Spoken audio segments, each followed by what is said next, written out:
اللہ رب العالمین الحکیم ہے، آل وائز، العلیم ہے، آل نوئنگ.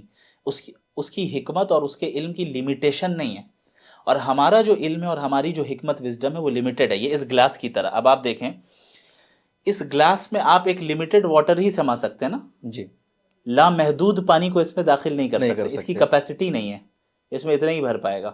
ہماری اتنی کیپیسٹی نہیں ہے کہ ہم گاڈ کے تمام وزڈم کو سمجھ سکیں.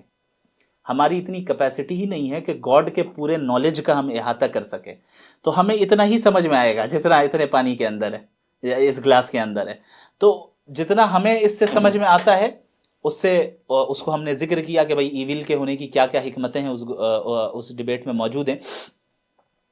لیکن اس کا یہ مطلب تو نہیں کہ جتنا پانی اس میں ہے پوری دنیا میں اتنا ہی پانی ہے، اس کے علاوہ اور پانی نہیں ہے. تو کسی چیز کی حکمت اور وزڈم اگر ہمیں سمجھ میں نہیں آ رہی، اس کا مطلب یہ نہیں ہے کہ اس کے پیچھے وزڈم نہیں ہے. اور اس چیز کو ایک ایتھیسٹ بھی اپنے ڈیلی لائف میں اس پرنسپل کو ایکسیپٹ کرتا ہے.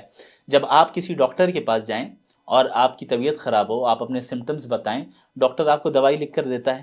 کیا آپ کو اس بات کا علم ہوتا ہے کہ ہر دوائی کے پیچھے کیا حکمت اور کیا وزڈم ہے؟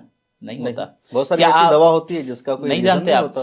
آپ کبھی یہ سوال نہیں کرتے ڈاکٹر سے کہ جب تک آپ کے پاس جتنا نالج اور جتنا وزڈم ہے مجھے معلوم نہ ہو جائے تب تک میں دوائی نہیں لوں گا. نہیں کرتے، بلکہ آپ اس کی اتھارٹی کو تسلیم کرتے ہیں کہ آپ مجھ سے زیادہ نالجبل ہیں، زیادہ وزڈم والے ہیں، ظاہر ہے میں آپ کو سنوں گا، آپ کی اطاعت کروں گا. لیکن یہ مسئلہ جب خدا کے پاس آتا ہے تو پھر یہ کیوں دعویٰ کیا جاتا ہے کہ میں جس پرسپیکٹو سے دیکھ رہا ہوں وہی ہونا چاہیے، اور جب تک ساری حکمت مجھے نہ معلوم ہو ہم تب تک نہیں کریں گے. تو ہمیں جاننا چاہیے کہ ہمارے پاس ایک پکسل ہے اور خدا کے پاس پورا پکچر ہے.